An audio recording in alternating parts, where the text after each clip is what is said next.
हे guys welcome back to new blog. नवीन ब्लॉगमध्ये तुमचं स्वागत आहे. मी आहे शेतामध्ये आणि तुम्ही इकडे समोर बघू शकता आपण आलोय. जो नवीन प्लॉट आपण तयार करून घेतला होता त्या प्लॉटमध्ये आपण मका पेरून घेतलेली आहे. त्या पेरलेल्या मकालाच पाणी सोडण्यासाठी आपण अशा पद्धतीने ड्रिप लाईन अंतरून घेत आहे. आणि त्या शेजारी बघितलं तर गहू आहे जो की चांगल्या पद्धतीने उगवलेला आहे, चांगल्या पद्धतीने येतोय. त्याचबरोबर इकडे ज्या शेजारी आपण भुईमुग केलेला आहे जे की आपण पूर्णपणे घरी खाण्यासाठी वापरतो. हे दोन्ही प्लॉट घरी खाण्यासाठीच आहेत. तर याच्यामध्ये आपण मका पेरून घेतलेले आहे, त्यासाठी पाण्याचं नियोजन आपण करतो आहे. तर आज बघूया काय काय टास्क होतात जे की तुम्हाला हा व्लॉग शेवटपर्यंत पाहायला भेटतील. आणि एकदम हे व्लॉग रॉ आणि रिअल असतात, त्याच्यामुळं जे विलेजवाला टच असतो शेतामध्ये जे कामं होतात ते मी एकदम रॉ पद्धतीने मांडण्याचा प्रयत्न करतो, जे की तुम्ही व्लॉगमध्ये पाहताय. तर काही हां, मला तसं म्हणले स्टोरी रिप्लाय आला तुम्ही ड्रिपवर कसं काय केलाय गहू. हां, पाणी पडण्याशी मतलब आहे ना, आता कसं का पड ना. हां तेच की, हिंडाचं होत नाही आत. होय. पाणी मोकळं असल्यावर गहू पडतंय. आणि पाणी नेमकं कुठनं ओघळ पडते त्याला, कुठनं कसं जातं हे कळतच नाही ना. खात कसं प्रत्येक ह्याला Divert होते, हां. पाण्यावर जातं सगळं खात सोडलं. होय होय नेमकं गहू गेल्यावर जर पाणी जर मोकळं दिलं तर पण गहू पडतंय त्यावेळेस. पडतंय. आता तसं इथं काय विषय नाही. थोडं जरी पाणी सोडत गेलं थोडं थोडं होय. जशी भूक आहे तशी तरी पडत नाही. हां ना. तर काही समोर बघताय हा जो गहू आहे तो टोटली ट्रिपवरती केलेला आहे, जो की तुम्ही इंस्टाग्रामवरती पाहिला असेलच. तर हे फर्स्ट टाइम पहिल्यांदाच केलं आपण ना ट्रिपवरती. याच्या आधी आपण पूर्णपणे पाटाने म्हणजे दंडाने पाणी देत होतो. आणि तसं पाणी पण जास्त लागतं, व्यवस्थित भिजत पण नाही. सुरुवातीला भिजतं, पण जसं गहू उंची वाढेल त्यानंतर त्याला पाणी व्यवस्थित मिळत नाही. आता तुम्ही जर इकडं बघितलं तर हा भुईमुग केलेला आहे, असं मधून कुठूनही फुटून जातं. हे पाणी जास्त एका साईडला येतं, एक साईडला कमी जातं. त्याच्यामुळं ड्रिपवरती केल्यामुळं आपल्याला ते एवढा फायदा झाला की खत आणि पाणी त्याला व्यवस्थित मिळालं. बाकी आता मका जी केलेली आहे ते सुद्धा आपण ड्रिपवरती करतोय.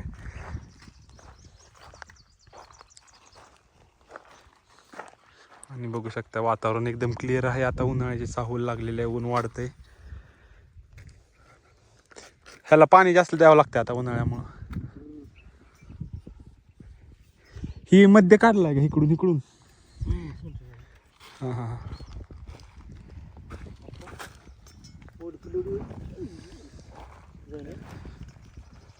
तिथे एक दोन ठिकाणी निघाले बरं का तेवढं.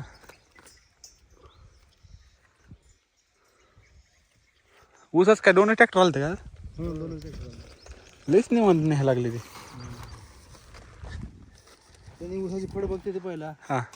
कुठं चुका चांगलं चांगलं होते, एक दोन खेपा मारते त्यांनी ठेवते. आणि आता पट्टा पडायला आला ना, होय होय होय. त्यामुळे मग तर काही समोर बघताय हा ऊसाचा कारखाना आहे, समोर जे तुम्ही बघताय. आणि इकडं ऊस आहे. डिस्टन्स खूप जवळ आहे, पण 1 ते 1.5 वर्ष लागतं ते पीक येण्यासाठी. त्याच्यानंतर ते हार्वेस्ट झाल्यानंतर मग कारखान्याला जातो आणि एक 2-3-4 महिन्यामध्ये त्याचं बिल निघतं. ही खूप मोठी प्रोसेस असते. आपण बरेच वर्ष झालं ऊस करत नव्हतो, पण मध्यंतरी पाऊस काळ चांगला झाला, पाणी मुबलक प्रमाणात होतं. त्याच्यामुळं आपण ऊसाचं क्षेत्र पुन्हा वाढवायचा विचार करतोय. पण आता बघू काय होतं. मक्याला पण लय पाणी लागते ना.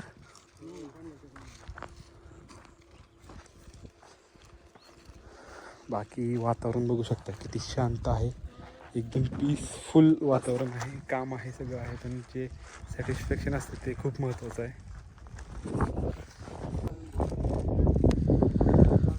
तर हे जे अंतर असतं ते साधारणतः 2.5 फूट असतं. 2.5 फुटावरती आपण अशा पद्धतीने जे वॉल्स आहेत ते बसवलेले आहेत. त्याला आता आपल्याला ड्रिप कनेक्ट करायची आहे. आणि आपण 1-2 सबलाईन केलेले आहेत, जेणेकरून जे पाण्याचं प्रेशर आहे किंवा जे पाणी पडणार आहे ते व्यवस्थित पडलं पाहिजे. ना की एक जर सबलाईन केली असते तर त्या टोकाला किंवा टोकाला पाणी कमी पडलं असतं. त्याच्यामुळे 2 केलेत ना. तर आता हे जे दिसते तुम्हाला इथं आपल्याला कट करून ह्याला जोडावं लागणार, जेणेकरून इकडं पाणी गेलं पाहिजे, इकडं पण गेलं पाहिजे.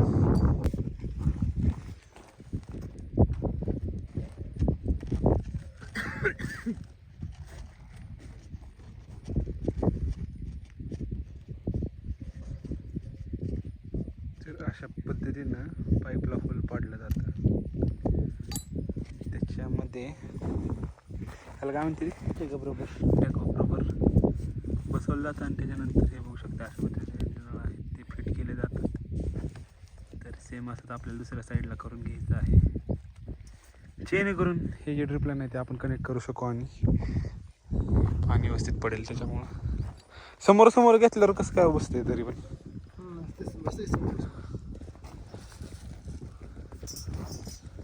पाईपाच्या लेवललाच बसते ते ना, आत कुठं जातं जास्त. हां थोडं जातं एक एक ही फक्त जाते आतमध्ये. हा ना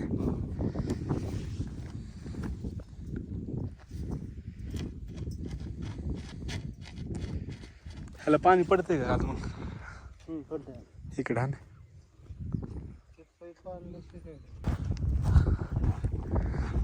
ह्या ज्या ड्रीप लाईन आहेत त्या आपल्याला एक लेवल करून घ्यायच्या आहेत.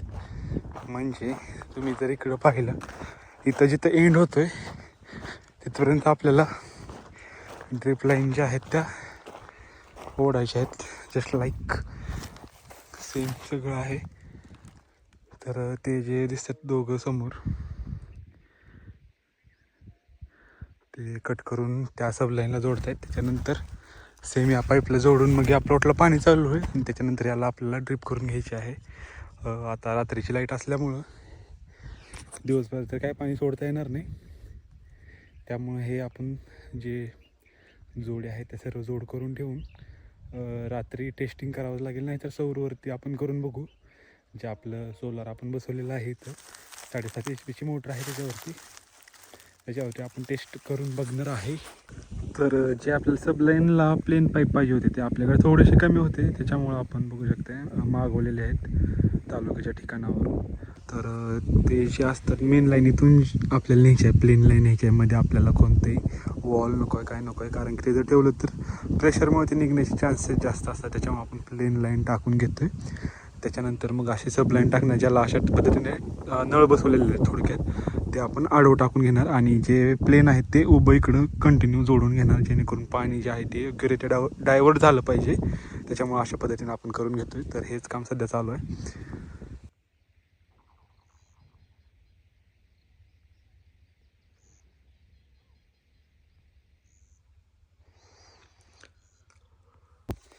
So guys after lunch break आपलं काम कंटिन्यू चालू झालेलं आहे.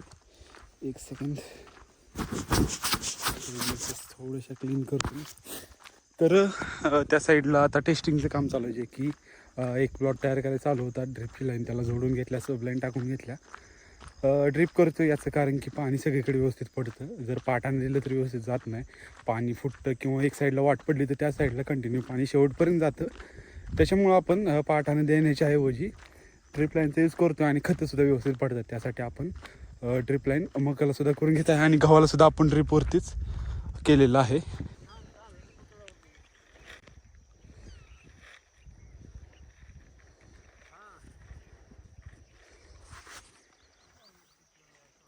काम भी करना पड़ता है मेरे भाई. तर पहिल्या प्लॉटचं चेकिंग झाल्यानंतर थोडेसे ड्रीप जिथं कमी पडत आहेत तिथं आपण ड्रीप अंतरून घेत आहे. जे की तुम्ही बघताय समोर. बाकी अंतरून झालेलं आहे पूर्ण चेक झालेलं आहे. पाणी पण व्यवस्थित पडते. तर guys day is about to end आणि हे जे टास्क होतं ते 95% कंप्लीट झालेलं आहे. आज रात्री याला पाणी चालू होईल कारण की लाईटचं टायमिंग जे आहे ते आता बदललेलं आहे. म्हणजे जे सकाळी होतं ते आता रात्री 12 ते 8 आहे. त्याच्यामुळे रात्री आपल्याला सोडावं लागणार. पण प्लस पॉईंट असा आहे की आपल्याकडे सौरचं आपण पॅनल बसवल्यामुळं 7.5 HP एक मोटर जे आहे ते वर्क करते. त्याच्यामुळं आपण चेक केलं. पण आता सूर्यमावशीला गेल्यामुळं सौर पंप जे आहे तेवढ्या ताकदीने चालत नाही. त्याच्यामुळं आता रात्री 12ला लाईट येईल. आपण रात्री 12 वाजता याला पाणी सोडणार आहे. साधारणतः एक सुरुवातीला रात्रभर याला पाणी सोडावं लागेल. त्याच्यानंतर पूर्णपणे गार होऊन जाईल. मग त्याच्यानंतर टप्प्याटप्प्याने आपण त्याचं पाणी शेड्यूल करणार आहे. जेणेकरून हे जे आपण मका पेरलेले आहे ते चांगल्या पद्धतीने उगवून येईल. हाच आपला अंतिम उद्देश आहे. तर टुडेज टास्क डन. भेटू एका नवीन व्लॉगमध्ये. तुम्ही हा व्लॉग शेवटपर्यंत पाहिला त्याबद्दल मी तुमचा मनापासून आभारी आहे. भेटू एका नवीन व्लॉगमध्ये. तोपर्यंत थँक्यू.